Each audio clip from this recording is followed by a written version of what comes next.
Olá, meus irmãos, minhas irmãs, louvado seja nosso Senhor Jesus Cristo, para sempre seja louvado. Hoje, dia 13 de junho de 2021, domingo da 11ª semana do tempo comum.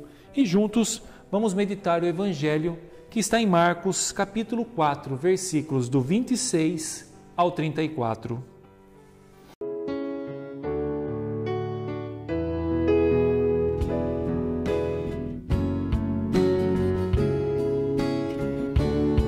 O Senhor esteja convosco, Ele está no meio de nós. Proclamação do Evangelho de Jesus Cristo, segundo Marcos. Glória a vós, Senhor. Naquele tempo, Jesus disse à multidão: o reino de Deus é como quando alguém espalha a semente na terra. Ele vai dormir e acorda noite e dia, e a semente vai germinando e crescendo, mas ele não sabe como isso acontece. A terra, por si mesma, produz o fruto. Primeiro aparecem as folhas, depois vem a espiga e, por fim, os grãos, que enchem a espiga. Quando as espigas estão maduras, o homem mete logo a foice, porque o tempo da colheita chegou. E Jesus continuou: com que mais poderemos comparar o reino de Deus?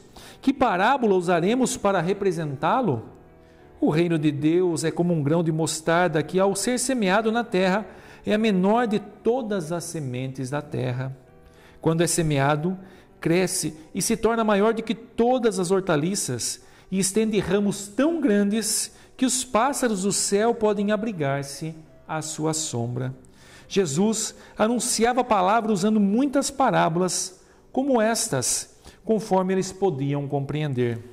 E só lhes falava por meio de parábolas, mas quando estava sozinho com os discípulos, explicava tudo. Palavra da salvação. Glória a vós, Senhor. Meu irmão, minha irmã, nós vemos aqui hoje Jesus falando um pouco sobre esse reino de Deus. E de que forma, né? A gente vê que ele usa uma parábola. E Jesus sempre usava parábolas para tornar mais figurativo, mais ilustrativo e parece que tornar até mais claro para o povo daquela época. Por quê? Porque o povo daquela época por si só eram agricultores, né? E Jesus está falando aqui do quê? Dessa semente. E por que Jesus faz essa alusão do reino de Deus como a semente, com essa agricultura? E tem um sentido, sim, porque o que ele quer dizer? Que o reino dos céus é como uma semente que é lançada na terra. E não importa o que nós façamos hoje, com todos os métodos que nós temos, todas as químicas para adubar e fazer tantas coisas para preparar o solo, mas naquela época não tinha nada disso. Então, naquela época, eles se entregavam muito mais e confiavam muito mais. Por quê? Eles jogavam ali a semente e o máximo que podiam fazer era regar. Mas todo o crescimento, toda a produção não dependiam deles. Aqui vai dizer, o homem dorme, acorda, passa o dia, passa a noite e não pode fazer nada, a não ser esperar. E assim é o reino de Deus. O que ele está querendo, o que Jesus está querendo dizer é justamente isso. Nós podemos assim, enquanto nesta terra, lançarmos as sementes. E o que é semente? É a própria palavra de Deus, são os gestos de caridade, são as obras de amor, pode ser os conselhos, pode ser atitudes, pode ser tudo aquilo que é por inspiração de Deus, né? O próprio Senhor usa-nos e nos inspira através do Espírito Santo para fazermos tudo isso. Mas o que Jesus quer dizer com isso? O que mais nós poderemos fazer? Mais nada, a não ser esperar na graça de Deus. O que Jesus está querendo dizer com isso é que nós não podemos introduzir o reino de Deus à força. Nós temos sim que ser esses mensageiros e Deus se utiliza de cada um de nós, mas todo o crescimento, tudo aquilo que vai acontecer depende da graça de Deus.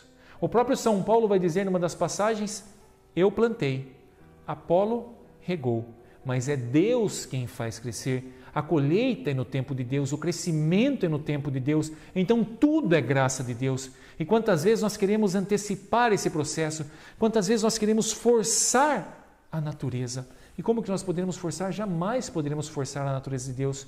Então o que Jesus quer nos ensinar é justamente isso, que tudo nós devemos esperar em Deus, que Deus não dorme. Então, enquanto lá foi lançada a semente, Deus está trabalhando através do Espírito Santo, Deus está agindo e tudo depende de Deus. Meu irmão, minha irmã, se nós temos aquela pessoa que nós rezamos, que nós queremos que se converta, e a primeira pessoa que nós temos que querer, que desejar que se converta, somos nós mesmos, mas se tem alguma pessoa da nossa família, algum amigo, aquela pessoa que nós estamos rezando, que nós estamos clamando, pedindo, não tenha dúvida, a semente foi lançada. Agora basta nós esperarmos e confiarmos que é necessário que essa semente morra para que ela cresça, mas tudo isso depende da graça de Deus, não podemos fazer mais nada. E quantas vezes atropelamos porque nós não temos a paciência de esperar? Quantas vezes nós queremos implementar ou fazer com que o irmão se converta à força? Não é pela força do braço, não é por a força do cavaleiro, pela força do cavalo que o soldado vence a guerra, é pela força do Senhor, é pelas mãos do Senhor, tudo é pela graça do Senhor. Então, meu irmão e minha irmã, que nessa liturgia de hoje, que nessa parábola, nós possamos sim sempre confiar no Senhor. Como que nós confiamos? Então eu lanço a semente e não faço mais nada? Não, eu continuo rezando, eu continuo esperando, eu continuo acreditando que aquela semente vai germinar, vai se transformar numa grande árvore. Veja só, a semente da mostarda, o próprio Jesus vai dizer, é a menor de todas as sementes, mas quando cresce, pela graça de Deus se torna a maior das árvores, a maior das hortaliças, onde os pássaros vêm se abrigar. Então, não pense que, mas eu estou fazendo um pouquinho, o meu não é nada. Não se preocupe. O que nós fazemos nunca, comparado na presença de Deus, nunca será grande, sempre vai ser a menor da semente, mas pela graça de Deus, sim, se transformará numa grande obra, numa grande graça, em que muitos poderão se converter pela graça de Deus. Então a nós resta lançarmos a semente, sentar e esperar não, continuar lançando a semente, continuar rezando, continuar esperando no Senhor, porque essa é a graça, confiar e esperar naquele que tudo pode, naquele que através do Espírito Santo convence do pecado. Nós não podemos convencer ninguém, nem a nós mesmos nós conseguimos convencer do pecado, mas o Espírito Santo é aquele que convence do pecado. E quando nós, ou quando aquela pessoa for convencida do pecado, aí sim, começa a se brotar as primeiras folhas e vai crescendo, e vai dar uma grande árvore, vai dar frutos e ainda alimentará muitas outras pessoas. Tome posse disso, que tuas orações não são descartadas, que as tuas lágrimas, as lágrimas de um pai, de uma mãe que reza diariamente pela conversão de um filho, jamais será desprezada por Deus. As tuas lágrimas estão sim irrigando essa terra, irrigando essa semente para que no tempo certo, pela graça de Deus, dê fruto. Não desista, meu irmão, minha irmã. Conserve-se sempre na esperança, na paciência de que Deus age e agirá na minha, na tua vida, na vida de todos aqueles outros que nós entregamos em oração.